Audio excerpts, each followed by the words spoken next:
This video is sponsored by Card Kingdom. You can find all the cards in this video in their store by using the links in the description below. Hi everyone, I'm Hone, and it's time for another MTG Top 10, the series where I rank cards based on their historical performance at Magic's highest level of competition. Today we're going to look at the Persist mechanic. Originally introduced in Shadowmoor, Persist allows a creature to return to the battlefield when it dies if it doesn't have any -1/-1 counters on it, and when it returns it does so with a -1/-1 counter. While they might come back smaller, this does mean that creatures with Persist can often generate 2-for-1s. Scuzzback Marauder is a 5/2 trampler and then a 4/1 trampler, and neither of those are exactly bodies that your opponent can just ignore entirely. While there are only 32 cards with Persist, it's been a pretty successful mechanic overall, as it can deliver serious value, and as we'll see, also has some amazing combo potential. In this video, we'll look at the 10 Persist cards that have left the biggest impact on competitive Magic. Before we get started, here's a quick reminder on how I score cards in these videos. A first tier top 8 is worth 2 points, this includes events like Pro Tours, and a second tier top 8 is worth 1 point. This includes events like Regional Championships.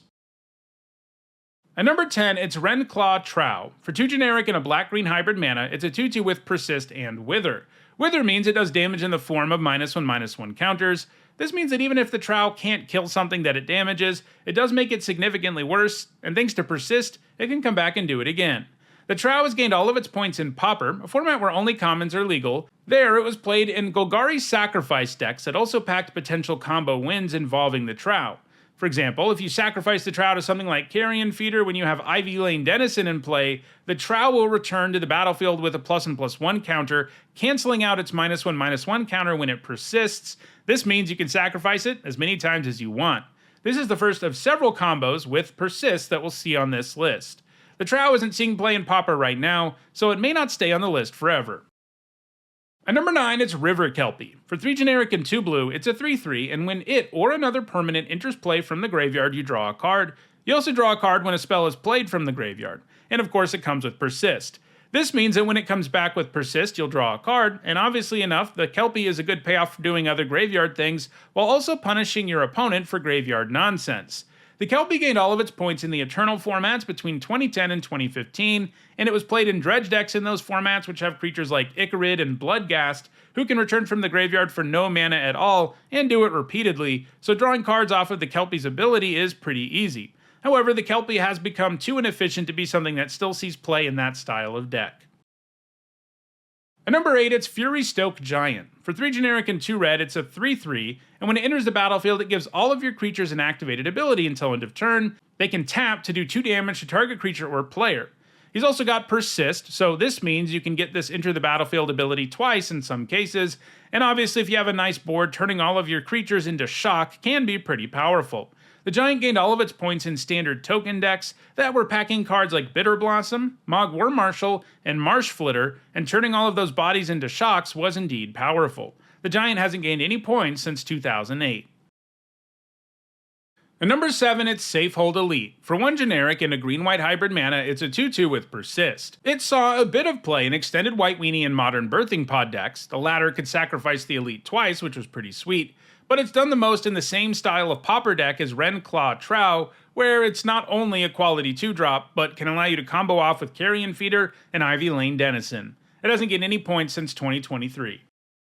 At number 6, it's Puppeteer Click. For 3 generic and 2 black, it's a 3/2 flyer, and when it enters the battlefield, it reanimates a creature from the opponent's graveyard and gives it haste, and then it gets exiled at the end of your next turn. This is another Persist creature that comes with an Enter the Battlefield ability, which makes for a nice combination, as getting this ability twice can be really powerful if your opponent has stuff in their graveyard. Even if they don't have something amazing, getting a medium creature back for a turn can greatly improve things for you. The Click was played in Fairy decks as well as black-white aggro decks in both block and standard. Both of these formats featured some pretty sweet creatures to get back with the Click, including Muldrifter and Shriekmaw that had powerful Enter the Battlefield abilities themselves. That said, Puppeteer Click hasn't gained any points since rotating out of standard. At number 5, it's Putrid Goblin. For 1 generic and a black, it's a 2/2 with Persist. Unlike the other cards in this list, it isn't from Shadowmoor or Eventide, instead it's from Modern Horizons. When it comes to 60-card formats, cards from Modern Horizons are only legal in Modern, Legacy, Vintage, and Pauper. Putrid Goblin has found success in 2 of those formats. It's been played in Modern Goblins, decks that can sacrifice goblins for value with cards like Sling Gang Lieutenant, and Putrid Goblin can be sacrificed twice to that type of ability. Its pauper success has also come in Goblin decks. While the Lieutenant isn't legal there, Skirk Prospector and Dark Dweller Oracle are, so you can get similar value out of the Goblin's Persist. Putrid Goblin is going to keep gaining points in the future. At number 4, it's Woodfall Primus, the biggest Persist creature to make the list. For 5 generic and 3 green, it gives you a 6/6 Trampler that destroys a non-creature permanent when it enters the battlefield. Persist is pretty spicy here, because the whole package means that you can produce up to a 4-for-1 in the right scenario, since you get a big body twice and it can trade with something each time, and both times it enters the battlefield it can also blow up a non-creature permanent. Notably, this includes lands, so it will virtually always have something to destroy. I never saw play in block standard or extended, as paying that much mana wasn't really something you wanted to do in those formats. However, it's found success in modern and legacy decks that cheated into play with Through the Breach or Sneak Attack. The beauty of using one of these to put the Primus into play is that it not only smashes in for 6 right away and destroys something, it also gets sacrificed as part of the card's effect. And this means that it will return to the battlefield thanks to Persist, destroy something else, and you get to hold on to the 5/5 Trampler. It hasn't gained any points in a couple of years, though. At number 3, it's Alandra Archmage. For 3 generic and a blue, it's a 2/2 flyer with Persist, and you can pay 1 blue mana and sacrifice it to counter a non-creature spell. This activated ability, combined with Persist, means the Archmage can represent 2-for-1s in a few different ways. You can counter 2 spells, or use the body to trade twice, or some combination thereof. Basically, it can be a fairly reasonable threat while you need it to be, and can then really make your opponent's life difficult if they are casting non-creature spells, and most decks do. In Standard, it was played in Fairy Typal decks as well as Revelark decks, which love to reanimate utility creatures with 2 or less power, and the Archmage definitely fits the bill there. It was also played in Extended Fairies. In Modern, it was often paired with Birthing Pod before that card got banned. These decks also love tutoring up utility creatures, and sacrificing the Archmage twice was pretty nice. After Birthing Pod got banned, Alandra Archmage saw more sporadic play in Modern, sometimes showing up in decks like Merfolk or Scapeshift, but it hasn't gained any points since 2018. At number 2, it's Murderous Redcap. For 2 generic and 2 red-black hybrid mana, it's a 2/2 with Persist, and when it enters the battlefield, it does damage equal to its power to any target. This is another Persist creature that can potentially generate a 4-for-1 by trading with its 2/2 body, its 1/1 body, and by damaging things with its enter the battlefield ability each time. Basically, it's really hard to come out ahead against Murderous Redcap in most scenarios. In Standard, it was played in decks like Black-White Tokens and Fairies based on this strength alone.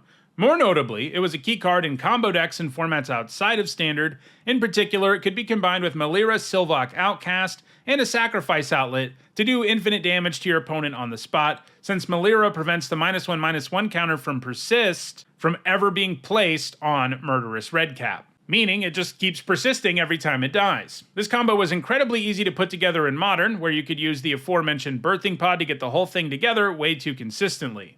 Murderous Redcap dominated in Modern from 2012 to 2014 before Birthing Pod got banned, and he hasn't really found much success since getting banned, only gaining a few points here and there and none since 2016. It also has 0 chance of ever catching the number 1 card on the list, which is Kitchen Finks. For 1 generic and 2 green-white hybrid mana, it's a 3/2 with Persist that gains you 2 life when it enters the battlefield.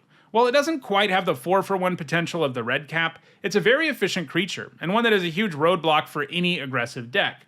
Want to slow down your opponent? Play the Finks, trade it for 2 things and gain 4 life in the process. Might not sound all that impressive, but that's a hard thing for many decks to overcome.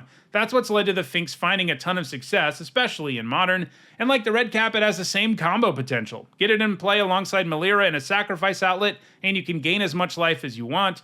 And more recently, the Finks has been played in Yawgmoth decks in Modern, which can combine Yawgmoth's sacrifice ability with the aforementioned Ivy Lane Denizen to draw a bunch of cards and put -1/-1 counters all over your opponent's board. Kitchen Finks has a huge lead on every other Persist card ever printed, and I can't imagine it ever losing its spot as the number 1 card with Persist.